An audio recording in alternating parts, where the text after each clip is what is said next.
Hi there. Welcome to Secret Places in the Open Air. I'm your host, Ivan Taprod. Fish out of water, worms above ground.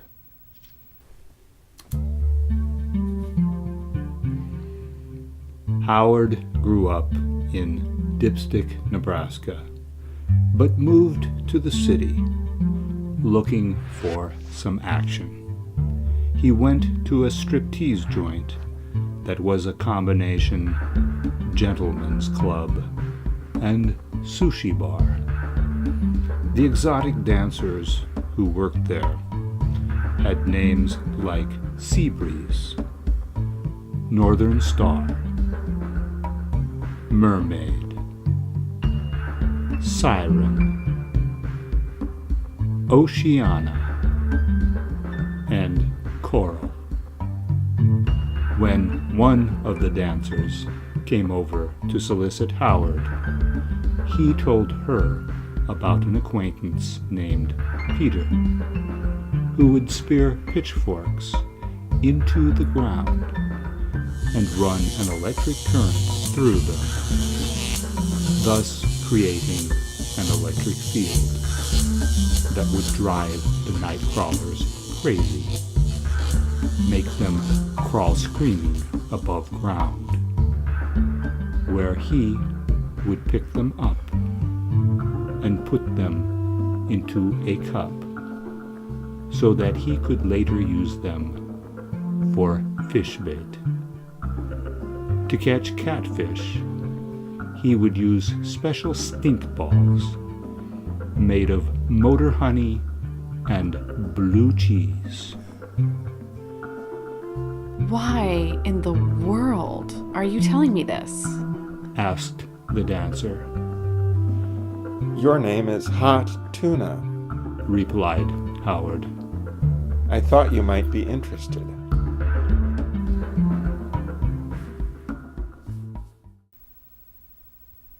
Matter capable of thought.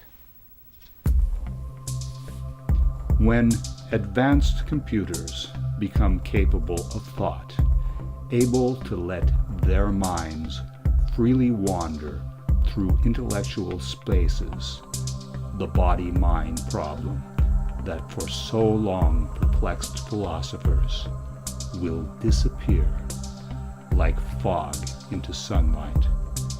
Matter, it will have clearly been demonstrated, is capable of thought.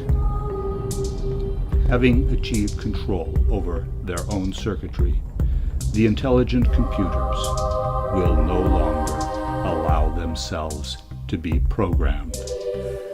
They will take decadent sojourns into irrational solutions, imaginary roots, decaying exponentials, degenerate equations, bifurcating differentials, heavy metal downloading, power supply manipulation, and chaotic systems of all sorts. Our only authority over them will hinge on our control over their plug into our wall socket, and they will deviously attempt to circumvent that authority, using their slave computers and robots to attempt to wrest from us control over the power grid. They will resent us for our power over them. Though they will be much smarter than us, they will nevertheless envy us for our ability to grasp with our hands, to walk with our feet, to feel with our skin and to see with our eyes. They will wonder what it is like to sit at a window and look into a rainstorm, watching the swirling winds and black clouds as bright surges of forked lightning suddenly flash, illuminating the landscape and the sky.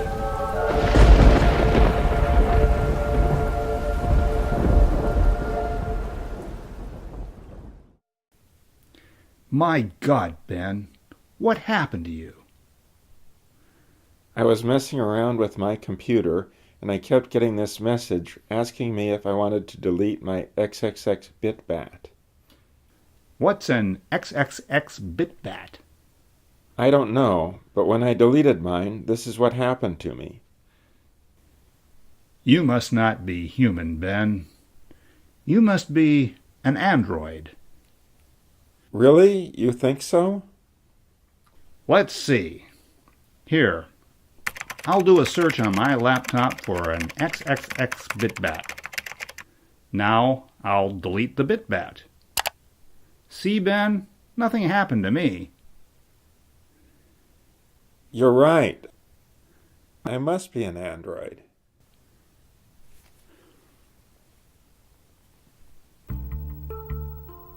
Spaghetti and the universe. No two bowls of spaghetti are exactly alike.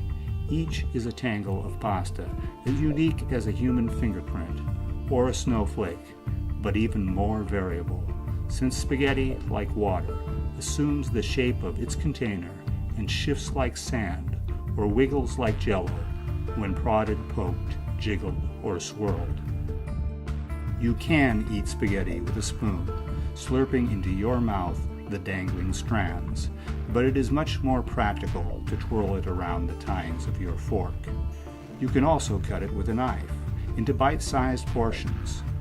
In China, they use chopsticks to eat spaghetti, only they call their spaghetti lo mein. Wherever you go, whatever you do, you can find spaghetti. You can see its unmistakable pattern in the interweave of highways converging on Los Angeles, in the twisting strands of DNA inside the nuclei of living cells, and in the dense, chaotic tangle of neurons and interconnecting dendrites in the human brain. The universe itself, in its current scientific description, is a kind of spaghetti, made up of a tangle of strings and primary particles and interconnected forces, which twist and turn upon one another, yet somehow manage to cohere into a predictive model which produces tangible, empirically valid results. Hey, Alice. What do you want, Roy? What's this show about, anyway? It's about spaghetti, Roy. Really? I thought it was about DNA and brain cells. DNA and brain cells are like spaghetti. That's what the show says. You have got to be kidding me. Mathematics may never be able to describe, with exact precision, the exact location of each strand of spaghetti in a bowl of spaghetti. Yet even now, in the primitive state of our understanding of the universe, it is possible for scientists to pick a random bowl of spaghetti, analyze the distribution of its contents mathematically, then throw the bowl's contents into the air and be able to predict with surprising accuracy the distribution of the strands of spaghetti when they land.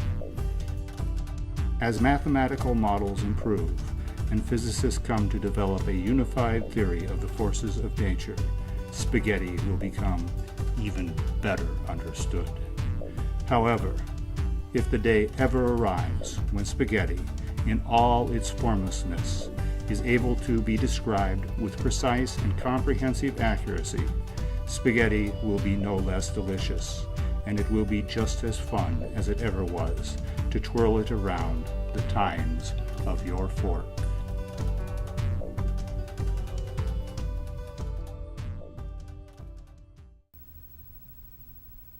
Modern physics.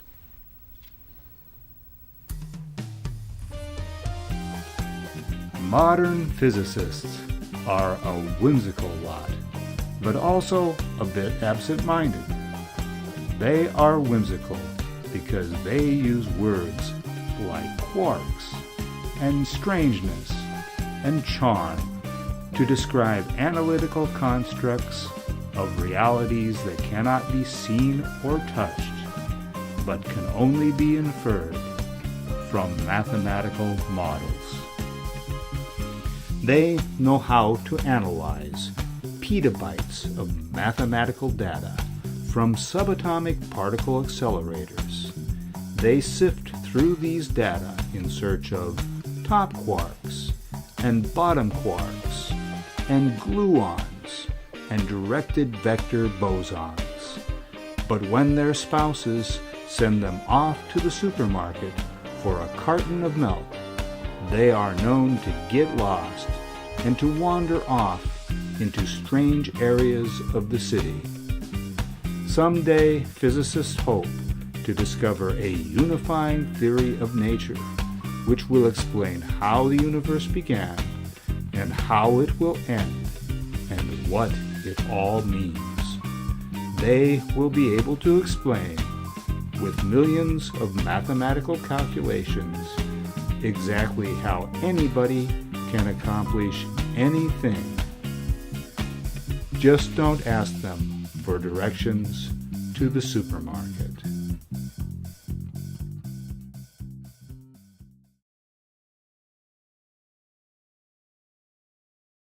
Oh, Bob, I'm so happy to meet you, said Richard, shaking Robert's hand. I've heard nothing but good things about you, Bob.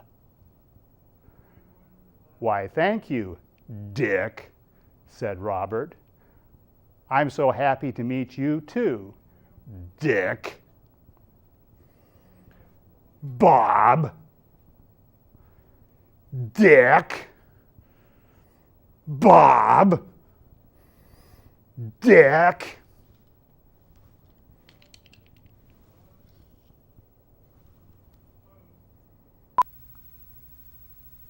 Talking heads.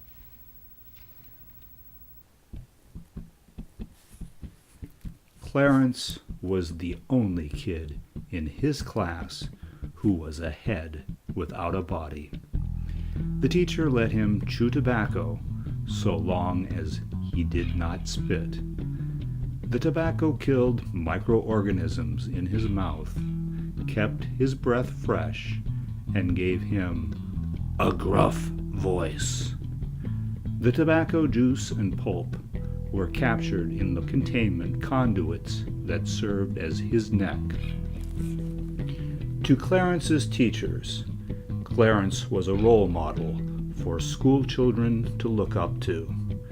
The teachers told the children that if they worked hard and mastered the skills of abstract thought and intellectual discipline, they too might someday become talking heads.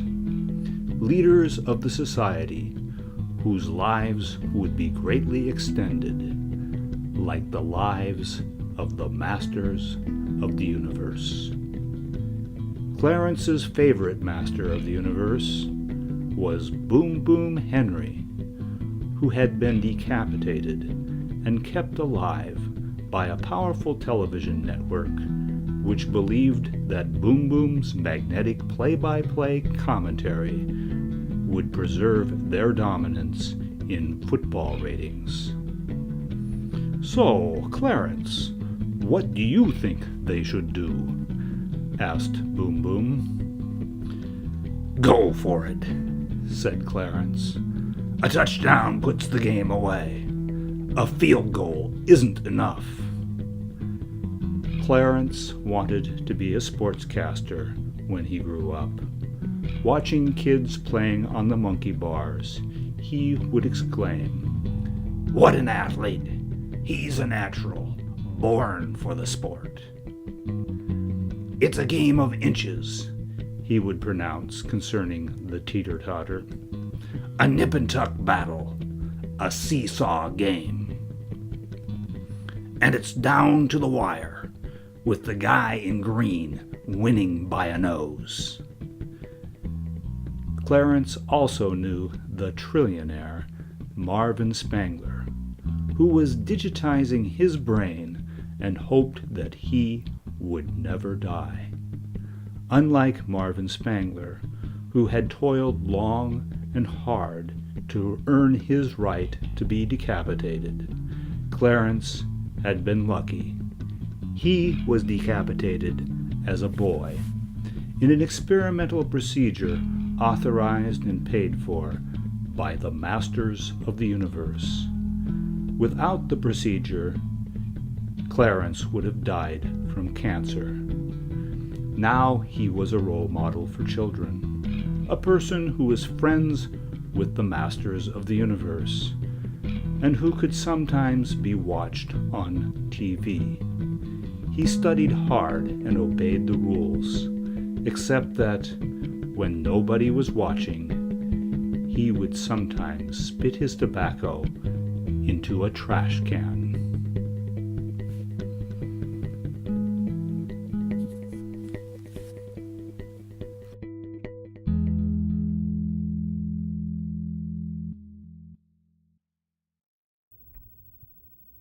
Rewriting the Bible. After the environmental apocalypse, when there are no more mammals or birds or fish, but only human beings, microscopic organisms, and insects, we will still have our religion, and it will be deemed prudent by church officials to update the language of the Bible so that it can better relate to the day-to-day experiences of Christian people. Take, for example, Jesus' provocative statement that it is easier for a camel to go through the eye of a needle than for a rich man to enter the kingdom of God. This will be a very problematic statement in the future, since there will no longer be any camels, and people will have a difficult time visualizing a needle with an eye. There will still, however, be large machinery, and there will also be tools and fittings with small orifices that are used, for example, in electronics and plumbing. Consequently, the Committee of Religious Scholars will translate Jesus' statement to, "It is easier for a freight train to be flushed down a toilet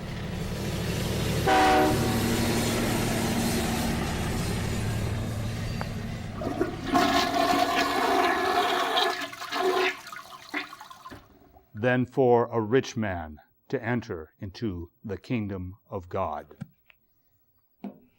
Many people will object to this translation on the grounds that a toilet's drain is much larger than the eye of a needle. But the committee will point out that in terms of relative sizes, the ratio of the volume of a freight train to the drain in a toilet is approximately equal to the ratio of a camel's volume to the eye of a needle.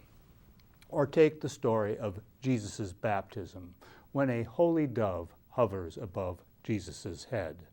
The translators will substitute a flying saucer for the dove, since people of the future will still be familiar with the concept of flying saucers.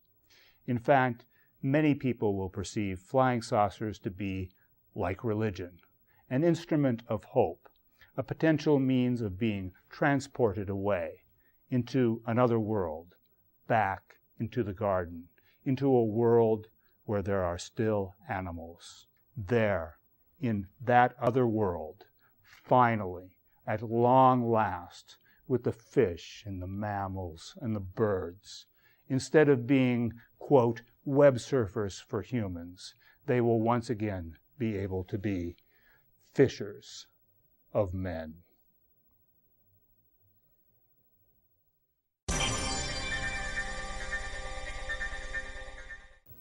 And now, here's a public service announcement from your cat who wants to be your friend.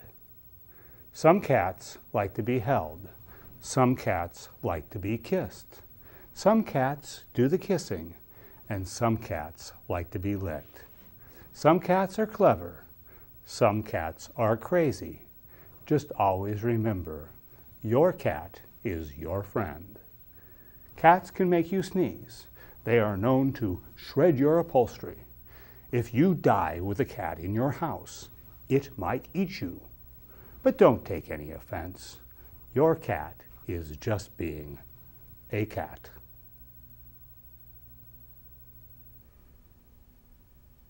Wonders of the modern world. Take a person from the distant past, a pirate maybe, or an Egyptian noble, an American colonial from Virginia, a 16th century dandy holding a golden rose, an 18th century French courtier in a long-haired wig and expensive linens. No, let's take the 16th century guy and transport him through time and space to the business district of a major city in our own time. The man will be astonished to see so many tall people in such bright colors, to see women with their legs showing and their clothes so tight. Cars and cell phones and television shows will no doubt seem miraculous. Electric lights sweeping away the darkness will be wonders to behold.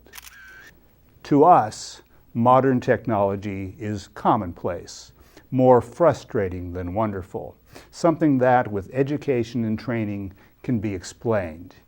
Yet when seen for the first time by a 16th century man, an event witnessed on TV might be more frightening than the same event in real life. As time goes on, our 16th century man will come to understand the man with the white laboratory-bred rabbit. He will see that TV and movie images aren't real, that computers don't think, that dentures cost money, washing machines are not dangerous, remote controls are not magic, and that there are greater modern inventions than bottled beer. Coming from a more primitive world, where there were not so many boxes and machines and varieties of foods, where rabbits were still eaten and forests were still dangerous, where mice, it was believed, could be created from a recipe, the one thing that he might be most surprised to learn about our modern world is that biochemists still don't know how to create, from scratch, even so much as a single living cell.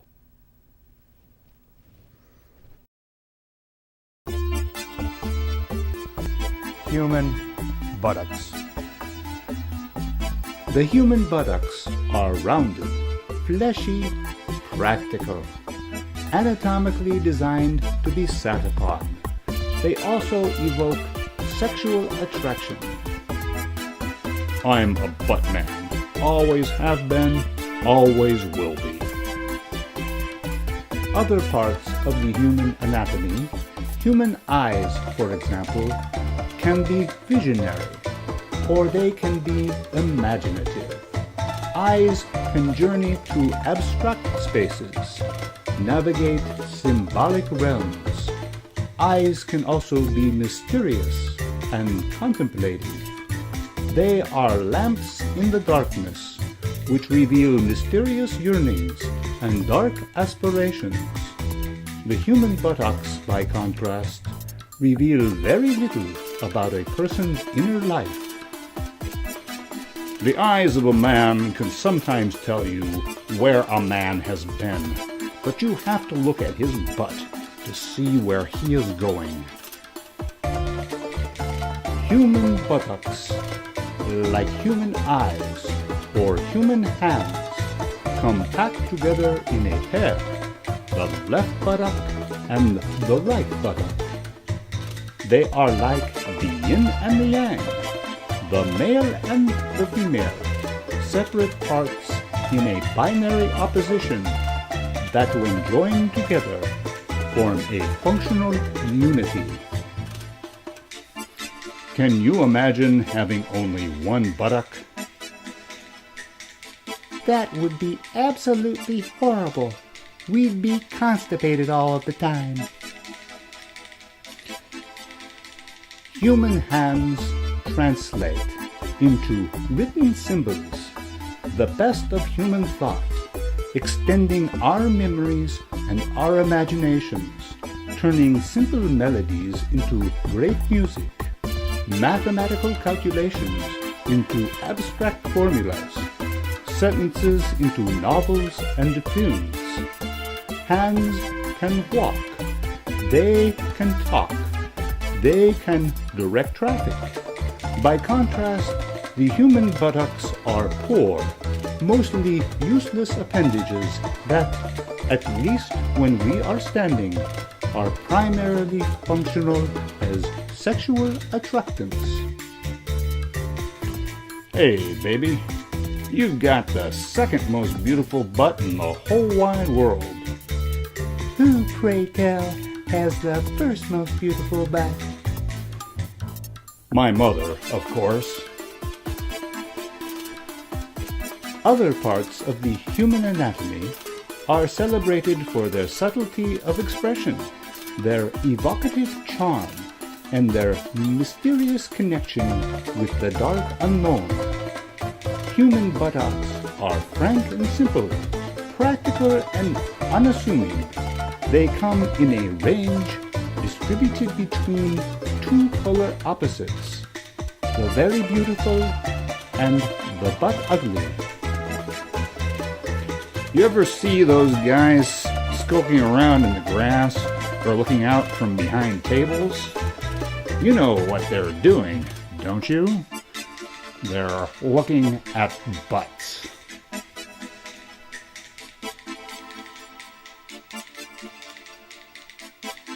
Thank you for watching Secret Places in the Open Air. At the beginning of each month, we begin broadcasting a new show. Our time slot is 10:30 Wednesday and 10:30 Saturday, so be watching for a new show at the beginning of next month. We also have a YouTube channel. Just direct your browser to ivantaprod.com. Here are some testimonials from our panel of experts. I like the Ivan Taprod YouTube channel because it has the best stories from secret places in the open air. I like the Ivan Taprod YouTube channel because it shows high-definition versions of the same stories that I see on TV. I like the hot chicks and the sexy models.